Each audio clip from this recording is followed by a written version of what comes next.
Hi, everybody. Thanks so much for joining us today. My name is Nicole Lamberson. I was trained as a physician assistant, and I'm a member of the outreach team for the film Medicating Normal, and I host conversations like this one today. Our guest today is Erica Komisar. Did I pronounce that You did. correctly? You did. Okay. She is a clinical social worker, psychoanalyst, and parent guidance expert who has been in private practice in New York City for over 30 years. She's a graduate of Georgetown and Columbia Universities and the New York Freudian Society.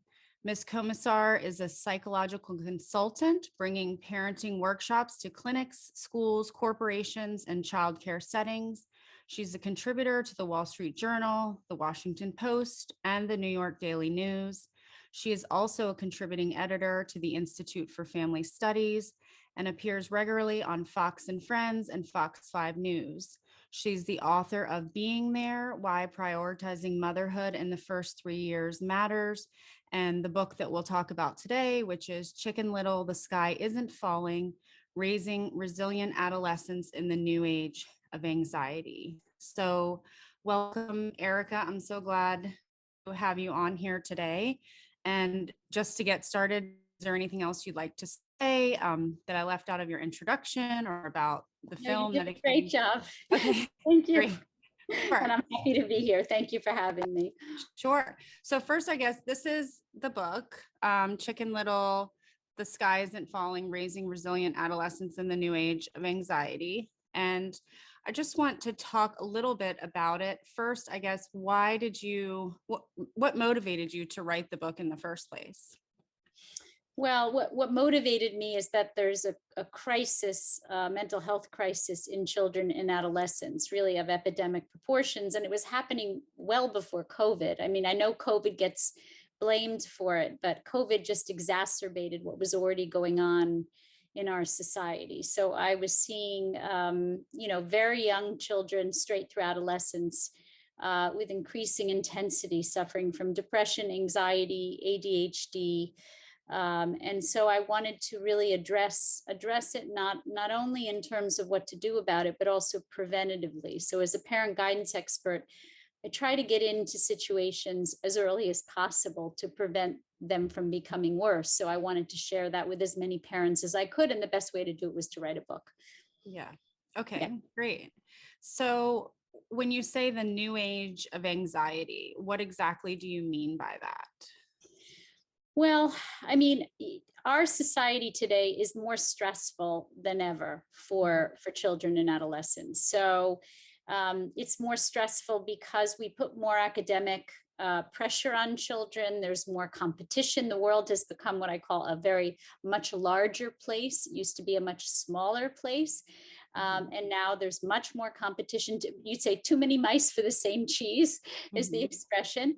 And I think there's an expectation that we put on children of being very precocious developmentally before they're ready, whether it's sleep training them at 6 months, thinking they can handle that, or putting them into daycare, into social situations too early, or whether it's in adolescence, expecting them to, do adult-like internships and have all of these resumes and experience to get into college. And, it's gotten to be a little bit of a crazy world where there's no childhood. Childhood was supposed to be a time where we protected children from stress until they could developmentally and neurologically handle more of it. Today, we expect so much and we project onto them that they're much more precocious, maturity-wise and developmentally than they actually are. So that increased amount of stress is really impacting our children to their detriment, really. And how much do you think the pandemic contributed? So think of it as a multivariable thing.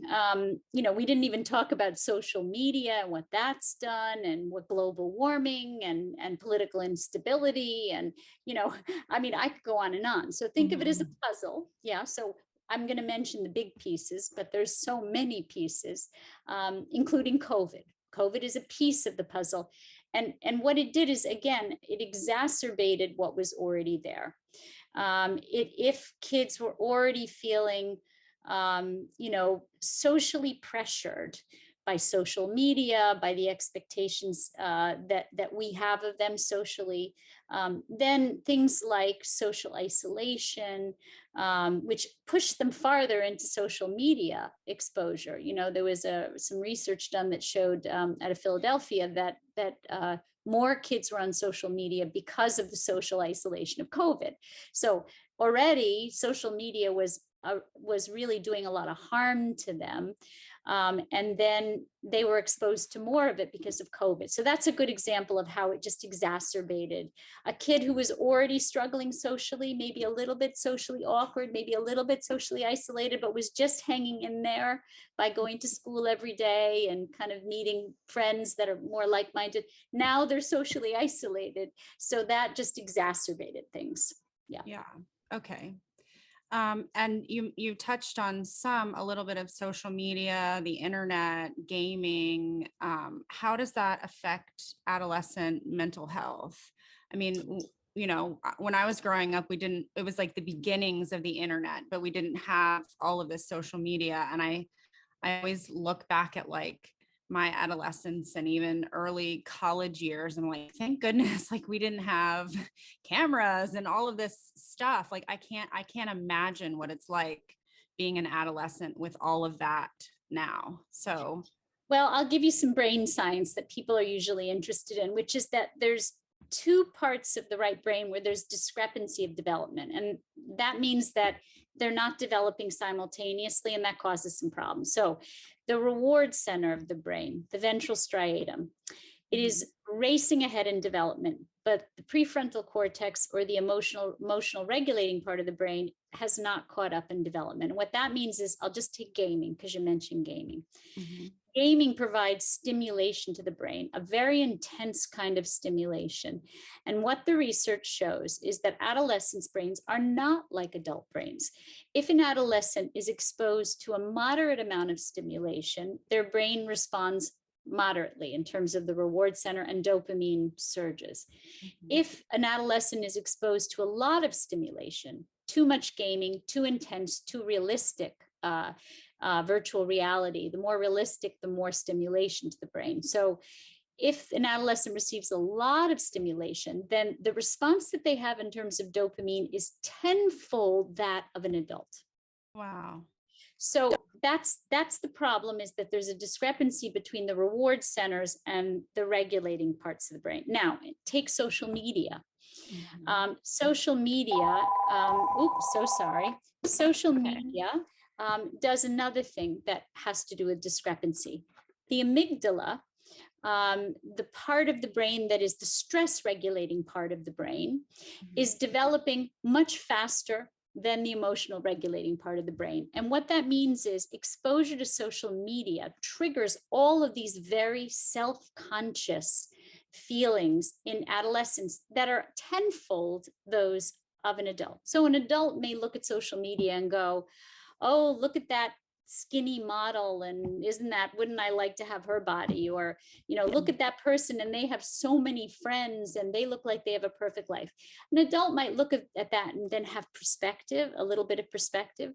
An adolescent looks at that and they have a tenfold response of self-consciousness and self-criticism. So anything that is critical in any way is felt tenfold because the emotional regulating or perspective giving part of the brain has not caught up in development. So I don't know if that helps to understand there's real discrepancy in an adolescent's development, which makes it much harder to be overstimulated and to be on social media. Yeah. I mean, and two, just bullying. I know you talk about that in the book some, as an adult, like I've been on social media and been like, oh my, people are cruel, but as an adult, you can sort of handle it more. But as an adolescent, I mean, I'm sure bullying on social media is a real big problem as well. Well, again, bullying and teasing is an adversity, is a kind of stress. And it's a stress that, if you're an adult and your boss bullies you and it's awful, and maybe you go to a therapist and you talk about it, but you have perspective. Mm-hmm. If you were bullied and teased in high school or middle school or sixth grade, before middle school, First of all, you're in a very limited social environment. So there's not many places to go. As an adult, you might say, well, I'll just, my friends are outside of work and I'm going to go hang out with them and I'm just going to ignore my, your work is just a part of your world. For a kid, their school is their whole world. And what that means is that with that limited scope of their world, if they have an incident of teasing and bullying or a chronic situation of teasing and bullying, first, they don't have the perspective that we do, because remember, perspective is part of right brain development, which doesn't fully develop till 25, right? So the book basically says that adolescents we know now to be between 9 and 25. So it doesn't end till 25. Kids don't have the perspective we do. And so the bullying and teasing is, they don't have the perspective on it, which means that it's much more stressful for them and can be devastating. The other thing is that we know is that particularly in middle adolescence, 14 to 18, kids do not see past the present. So if they're in pain in the present, developmentally, they can't see into the future to know that things are going to get better. And that's a real problem as well. Just quickly and say that middle adolescents, 14 to 18, are very present oriented. And that means that if they're in pain, they can't necessarily see the light at the end of the tunnel, that it's going to get better, because developmentally they can't. They're very much fixed in the present, which is why there's such a high suicide rate in middle adolescence. Because as adults, we have perspective. We say we're having a bad day, we're having a bad week. We can change our job, we can divorce, we can get a new partner. We can see into the future. Adolescents cannot, which is why they get desperate in desperate situations. Okay, that makes sense. So you write in the book that anxiety and depression and ADHD are on the rise. And then, you go into detail about what we need to know about the adolescent brain and hormones and all of those things. But I'm curious if you think that these mental conditions are truly on the rise, or are we just casting the net so wide that we're capturing more people? Are we pathologizing more of adolescents, for example? Like, if hormones are changing so much in adolescence, I think about like women going into menopause and how many women report that they were diagnosed with, so-called mental illnesses and put on psychiatric medication. So is that what's happening in adolescence too? Or do you believe there's true mental illness happening? Well, as I said earlier, childhood protected children. Mm-hmm.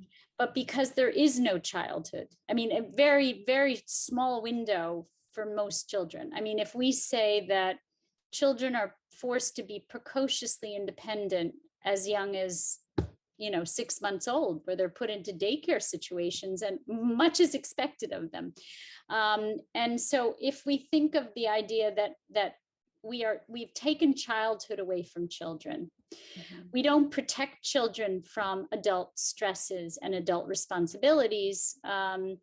We actually expect more of them in terms of, school performance, in terms of job and internship performance. And so all of this increased pressure on them means that the normal protections of childhood aren't there. So think of ADHD as the hypervigilant reaction of the brain to stress, which is what it is. It's when the brain is exposed to too much stress, we go into flight mode. So we either go into fight or flight mode when we're stressed, right?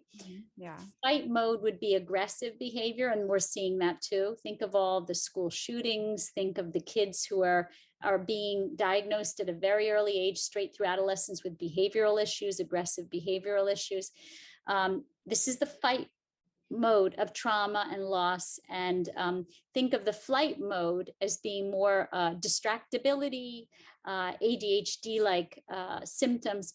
That is the flight mode of the brain under stress. So people want to think of ADHD as like a condition and a disorder. There's a whole movement to take the D off of ADHD and just call it ADH, because it's not a disorder. It is a reaction to stress, but we've turned it into a disorder so we can medicate it. Because if we medicate it and make the symptoms go away, we don't have to deal with the pain that our children are in. or deal with the fact that we've exposed them to too much stress from a very young age. Yeah, there's similar happening in the PTSD world where they say, you know, if you go away to war or something, there's nothing disordered about having such a strong reaction to seeing so many horrible, terrible things. So I It's not agree a with disorder. Yeah. But if we label it a disorder, then it becomes a thing that can be medicated, but it also then it allows us to disconnect or disown any responsibility for it. You see, if our Right. child has ADHD, then we don't have to think about, and the psychiatrist tells you, oh yes, this is a disorder and you're not responsible. And you know, the reality is, it's not my job to make people feel guilty, parents feel guilty, but it is my job to help them understand the connections between things, the connections between how they're relating to and parenting their child, and whether their child is exposed to too much stress, Yeah. or too much loss, or too much trauma, or too much adversity at too young an age. Yeah. Okay. So on to the medication bit, you argue that you don't think medication should be used as the sole treatment or long-term treatment, except for in rare cases, when we're talking about ADHD. Right. But that's obviously not happening in most places. It's first line of treatment. Is that what you're seeing? Yes, because Yeah. there aren't enough therapists who actually understand it not to be a disorder. So I'm a psychoanalyst. So as psychoanalysts, we don't see ADHD as a disorder. We see it as a response in children to psychosocial stressors and adversity, and loss and trauma. And so, you know, there aren't enough of us, and there are too many CBT therapists and psychiatrists who are trained only to see it as a disorder that should be just silenced and medicated. And here, I'm going to give you some didactic things you can do so you don't have to feel feelings. Meanwhile, they don't dig deeper to understand the origins of things. I mean, our society has gotten so superficial that we don't want to understand the origins of our symptoms. We just want to get rid of our symptoms. You got a headache, you have brain cancer, you got a headache, take Tylenol. I mean, you know, nobody wants to know that maybe what's behind the headaches is something more serious, right? Yeah. So I think that's really at the root of what's going on, is we want to silence the pain of our children because their pain makes us uncomfortable. And their pain should really be explored and examined in terms of its origins. And then we can get to the root of the pain, and then it stops the symptoms eventually. It is a longer process to understand the origins of things, which is why I say there are some cases where children are really out of control, where medication can be used as a bridge until you can understand the origins and get to the origins. It's the same with suicidal ideation. If your child is actively suicidal, you need to take them to an emergency room. And yes, they may put them on some medication, but that should only be given in very intense and serious situations where your child's life and limb is at risk. And then that doesn't preclude you getting them proper therapy where they get to talk about their feelings and their losses and their experiences in life and all of the adversities and trauma and losses that they've felt, whether it's family oriented or socially. You know, we don't really want to understand our children's pain. We just want it to go away. Well, and you talk about it's not your job to make parents feel guilty, but you know, I have a good friend who's been working with kids for 30 years, and he's a clinical social worker as well. And I was reading your Look in the Mirror chapter in the book.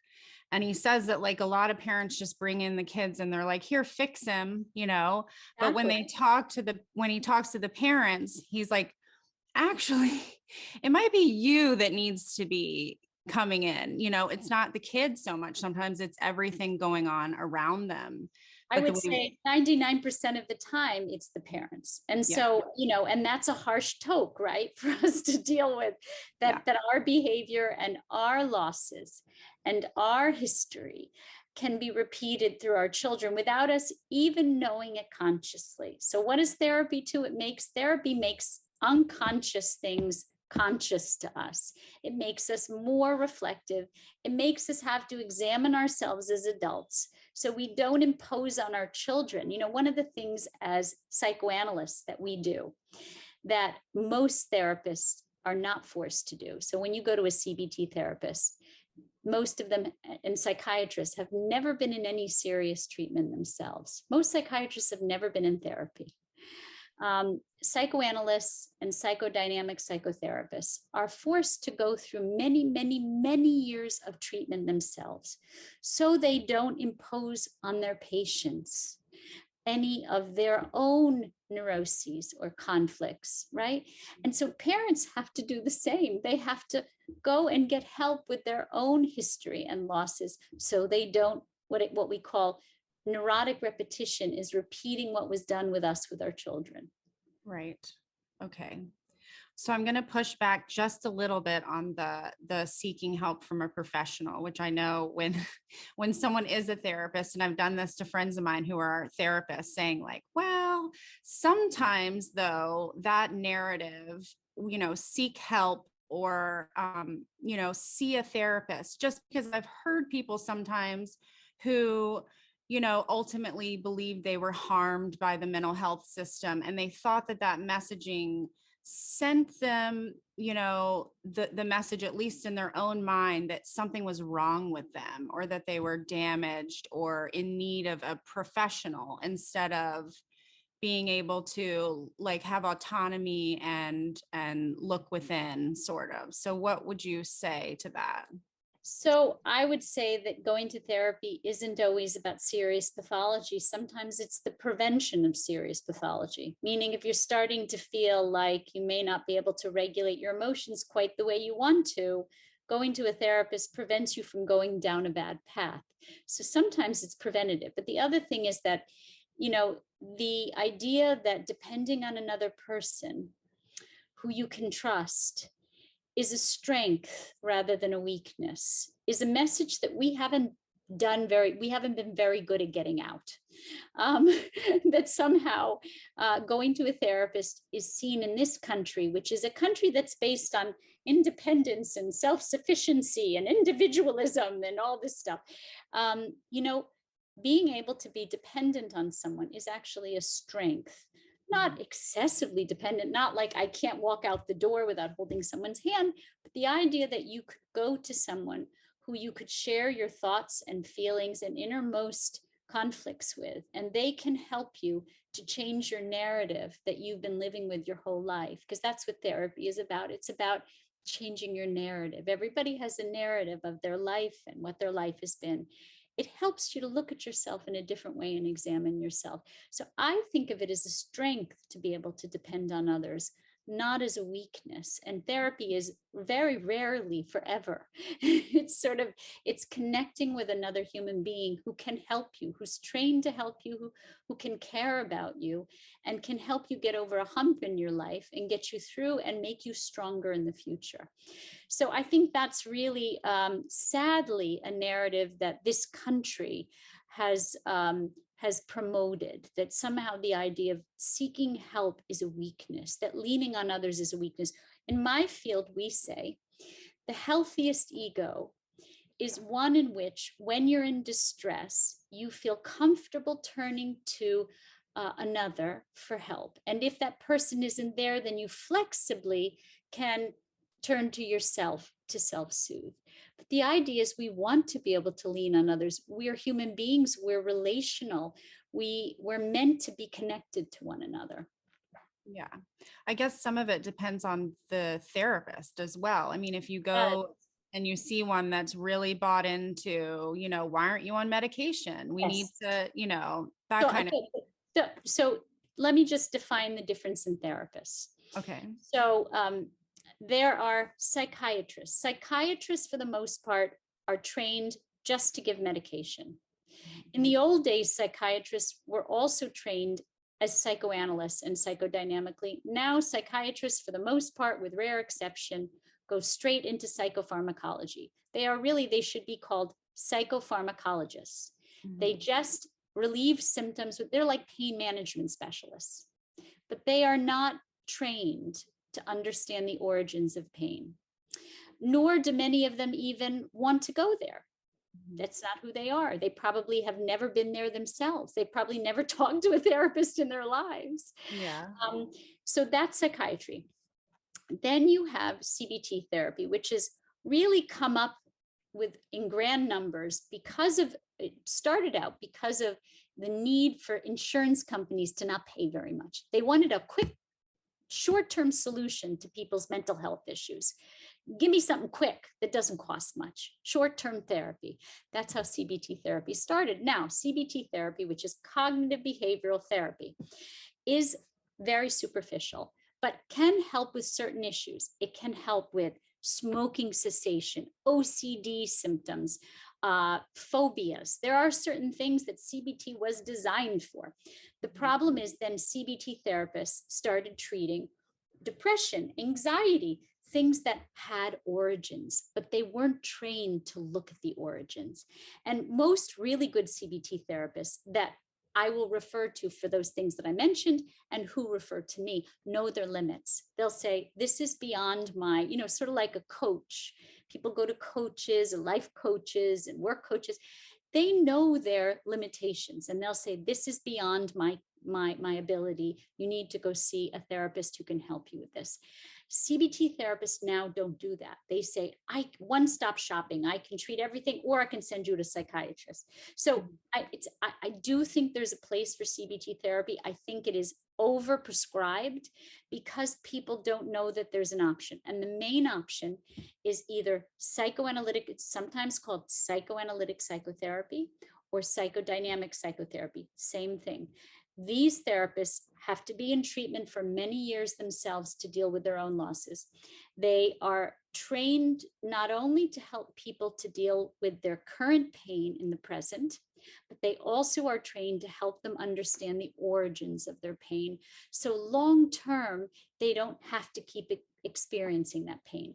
It does take a little longer to get to the roots of things, but it's worth it, because if you don't do that, then you're always just living on the surface and you're always going to come back to that pain. So that's the difference. The difference is really going to someone who is what we call psychodynamic or psychoanalytic in orientation, or you go to someone CBT or a psychiatrist. And I would say most people don't know the difference. So when you go for therapy, you need to ask, you need to say, what's your training? And if they say, I'm a CBT therapist, and you suffer from depression, anxiety, run out of there and ask, where can I find a psychodynamic psychotherapist who's been trained to really look deeper at the origins of what caused my past traumas, my losses, my conflicts that are really contributing to me feeling the way that I feel. Okay, that makes sense. And that's so important for people to know. I don't think anybody knows that when they're looking for a therapist and that kind of thing. And most physicians don't know it. Most pediatricians don't know it. Mm-hmm. Most pediatricians refer to these CBT therapists. There's one other exception that I can tell you where CBT can help, or something called DBT, which is in cases where you have very non-verbal people, in cases where you have a non-verbal adolescent who will not talk, who does not talk, who sits there and cannot communicate or articulate feelings or thoughts, then CBT and DBT for adolescents can be very helpful. But I find that most adolescents do want to talk. Yeah. They do want to share their feelings and thoughts. So to just automatically send them there as if they're a nonverbal adolescent is really inappropriate. Yeah. Okay. Good to know. So I've heard this term helicopter parenting quite a lot. And I wonder if you could explain sort of what it is and where it came from and why people are talking about it so much. So there's a dance of balance between attachment and separation. And the best, healthiest parents are the ones who securely attach and give a great amount to their children in the early years and are there as present as possible without projecting onto their children that they're self-sufficient at a young age. But then allow for separation, allow for them to do things on their own, allow for them to try things on their own, allow for them to make mistakes on their own while helping them to process the results and consequences of those mistakes. But the idea that it's a dance, right? When you dance with a dance partner, there's a balance to things, right? And so the balance of attachment and separation is the healthiest. Parents who don't attach, we say that they produce very depressed children, because those children suffer from what we call anaclitic loss of mother, right? When the mothers are very emotionally detached or not present or really not interested. But the children who suffer from anxiety, or children who suffer from parents who are overly involved without any space. So you'd say, it's like the three little bears analogy, right? There's the bed that's too hard, and the bed that's too soft, and the bed that's just right. So we don't want to be neglecting our children any more than we want to be anxious with our children, which is we don't let our children ever suffer, ever experience pain or frustration or disappointment, ever fall down. And we hover, because we're so afraid ourselves that they're going to experience pain. You'd say it's like the two blind men touching the elephant. One's touching the tail, one's touching the trunk. It's the same damn elephant. So we don't want to be an overly anxious parent any more than we want to be a negligent parent. We want something in between where we are present and able to help our children process their emotions, but we also give them space to try things.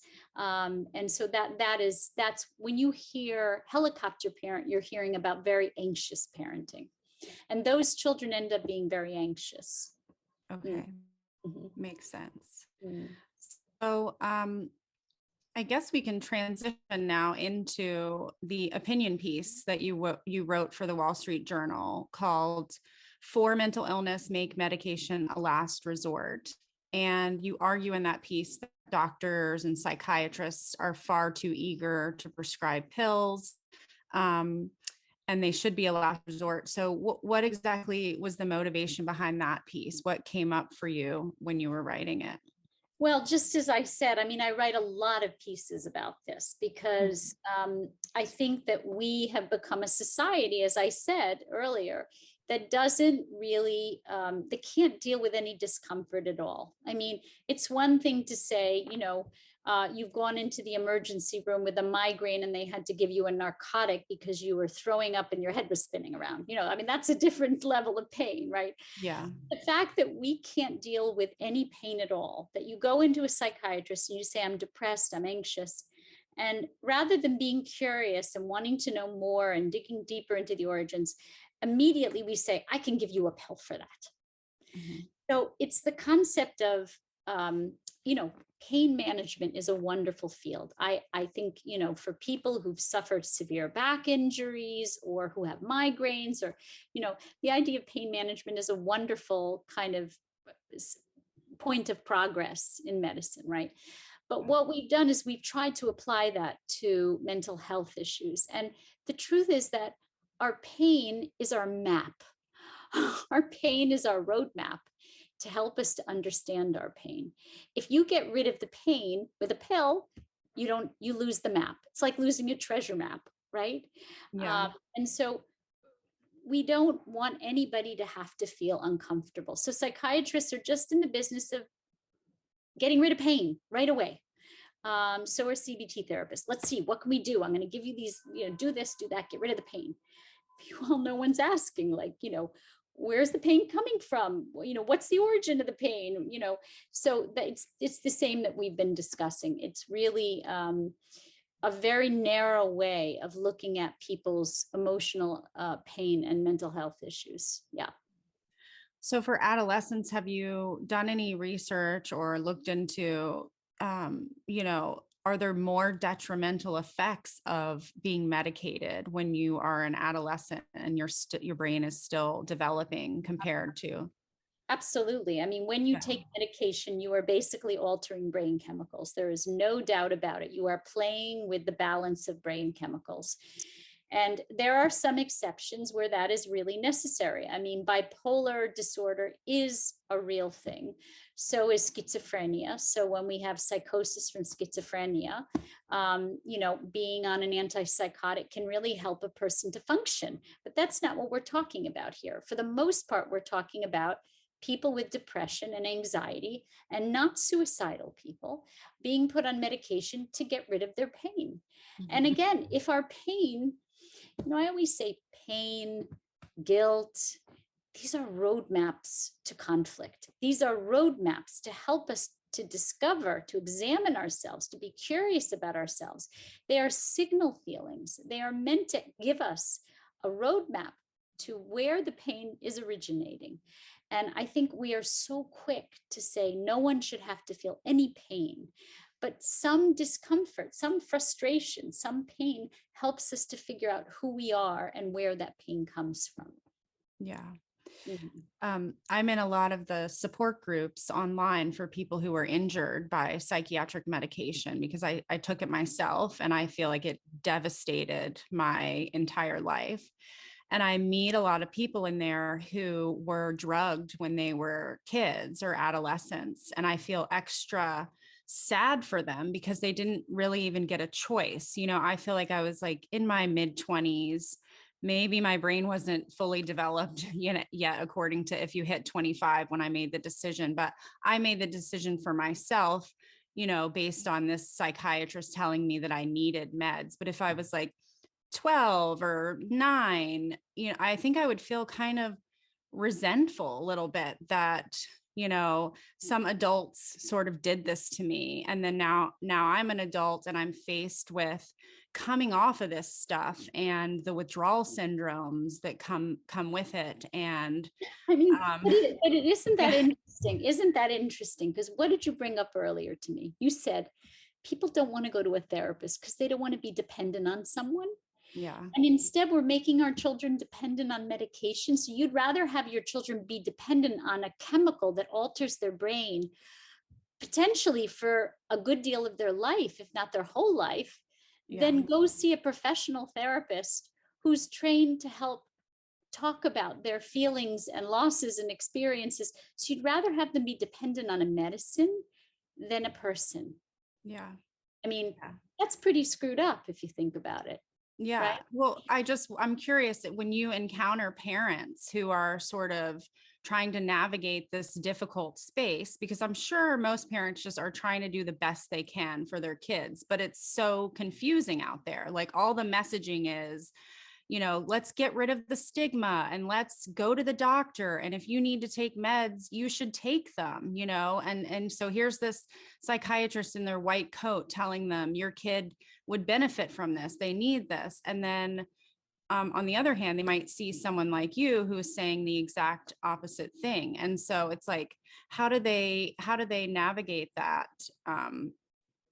with all these decisions to make? Again, you have to be a consumer. You have to learn as much as you can. And I would say that most consumers, most lay people who are not in the field, do not know it's why I write the books that I do. They do not know the information that I write about in those books. The fact that people don't know the difference between a psychiatrist who is not a therapist. Psychiatrists are not therapists for the most part, unless they have gone through therapy trainings. They are not therapists. They are psychopharmacologists. That a CBT therapist is not a psychoanalytic psychotherapist. You have to be an educated consumer. You have to get as much information as you can, and you have to be skeptical. And what I mean by skeptical is most pediatricians don't know the difference. They'll send your child to a CBT therapist, even though your adolescent may be able to talk about their feelings. So, you have to be an educated parent. I mean, that's why I write the books I do, to educate parents so they know more, so they can make better choices for their children and for their families and for themselves. Yeah. Okay. So one of the quotes from your piece was, you say, as a psychoanalyst, I often see patients who come to me after medication prescribed by psychiatrists who have no specialization in psychotropic drugs have failed. you say they have failed, what do you mean by that? Well, I mean, failed is an interesting word. They've failed to really have a long-term impact on their mental health. They may temporarily make them feel better, but as soon as they get off the medication, they're still depressed. Or the medication takes the edge off, but they still don't feel content with their lives. And they don't understand why, because the promise is that the medication is going to do it all. Mhm. And the idea is that they come in seeking answers because the medication isn't an answer. And listen, it's not everyone. For some people, medication takes the edge off and they're not very curious about themselves and there's not much self-examination, and that works for them. But I think for most people, that superficial approach to kind of dealing with a lifetime of relationships and losses and experiences and feelings and thoughts isn't satisfying. Yeah. Yeah. Did you see the piece by Dr. John Graves? I guess it was like sort of a rebuttal piece to your opinion piece that he wrote. I try not to look at, was it in the Wall Street Journal? So I Yeah, it try. was just like a short rebuttal. He So basically said that, he had patients that were too anxious or depressed to benefit from psychotherapy alone. And then once they were put on medications, they could have more motivation and focus to benefit from psychotherapy. But when I was reading that, I thought, like, just on my own experience, this is what happened to me. I was medicated and I was seeing a therapist. And in hindsight, I couldn't benefit at all from the therapy because I was having so many adverse effects from the psychiatric medication that were they were mimicking mental illness in me. yes, So, the concept of tolerance to medications and stuff. yeah, I was basically in horrible benzodiazepine tolerance, yeah, which was causing anxiety, depression. And so I'm chasing my tail yep, after all these symptoms, seeking therapy for things that essentially weren't real. I yep. mean, it was chemically generated messages from my brain telling me I was having these symptoms. So, I mean, how do you, Well, you I know, think you can answer this question better than yeah, I can, but I'll say that there are some situations where we say never. There are some situations where medication, if someone is suicidal or in a vegetative state of depression where they can't get out of bed, then some antidepressants, SSRIs, can help you get out of bed to get to your therapy sessions 3 times a week, right? So we say that's a good thing, but it's a bridge. And that bridge is only until you have done enough work on yourself so you can then withdraw from the medications. We think of it as a bridge. It's never meant to be a long-term play. If used at all, it should be a short-term play, and it shouldn't be used immediately unless the person is in dire straits. So if the person is suicidal, then I do think medication can help them with those suicidal thoughts until they can work on themselves and start to do that self-examination. But in terms of the long-term effects of these medications, we have yet to know, and sort of benzos particularly are also addictive. So, the side effects of even SSRIs are intense. I mean, it's why this whole field of psychedelics came into being, because the psychedelics advertise themselves as the non-medication medication, right? We're giving you psilocybin so you don't have the SSRI effects. I have mixed feelings about psychedelics, but I would say that if you're going to take SSRIs, maybe just go to, if that's the route you're going to go, then go to the psychedelics. I would prefer to see people go to the psychedelics as a bridge than the SSRIs. But listen, we are at a place in this mental health crisis where we need to start questioning the system because the system isn't working. Yeah. So that leads me to my next question then. You put this piece out and I'm wondering, have you heard anything from colleagues or physicians or people who wrote you behind the scenes and said, I agree. I think there's what I've noticed anyways, is a lot of people are thinking this and feeling it, but they're too scared to come out and actually voice it publicly. I mean, the good news about not being part of a big institution. I'm not part of a hospital because I'm independent. I'm in private practice. I am associated with an institute where I teach, but it's different because I'm not part of an institution where I have pressure from the top saying I can say things and I can't say things. And basically, I don't give a darn. Yeah. I say what is true and I write books about what's true. And for the most part, the response I get to my writing, with exceptions, is support. Because I also think that people are scared for a number of reasons. They're scared because they are in institutions where they could be censored or punished, or the upper sort of management can come down on them. I don't live in fear of that. So it helps that I can be independent in my thinking and write what's true. And for the most part, I get a lot of support for it. And as psychoanalysts, so I will say the difference is psychoanalysts are trained to deal with conflict. So like lawyers, like attorneys, what we deal with all day with our patients is conflict. Because we deal in something called the transference. So patients will come in and say, I hate you. You remind me of my mother. And we analyze it. So we're trained to deal with conflict. So maybe in a way I have an upper hand when it comes to dealing with conflict. But yeah, for the most part, it's been supportive. Oh, that's good. Okay. So I guess last question then is, if you have a take home thing for parents with adolescents, one big message, you have this platform and say everybody's tuning in and they're going to hear what you have to say. What is your big message about raising adolescents in this age of anxiety that you want people to really know? I would say, can I say three things or do I have to just say one thing? Three, go for it. Yeah. First thing is sensitive, empathic nurturing. Be as present physically and emotionally as possible. Your adolescents need you more than you think they need you, more than they seem to need you. Their defensive independence is part of separating from you, but you need to be as present as possible. So when the door opens, you are there to help them process their thoughts, their feelings, their experiences. Two, never dismiss their feelings. Don't put them in a box where they can only be happy.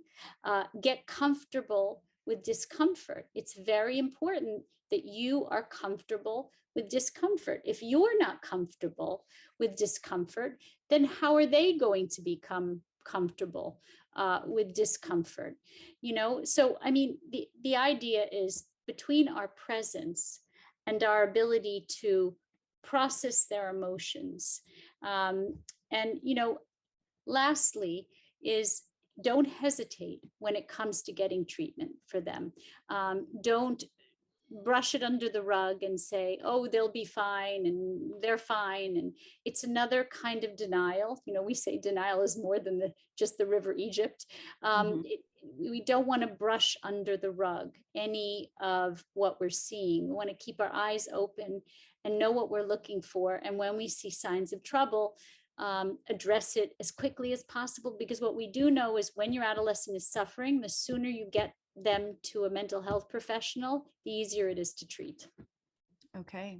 All great points. I think back on my own adolescence and think like, yeah, it would have been nice to have, certain things that you're listing off. So I think that's great. And again, if you want to learn more, this is the book, and we'll link it in the comments in the description, whether you're watching on Facebook or YouTube.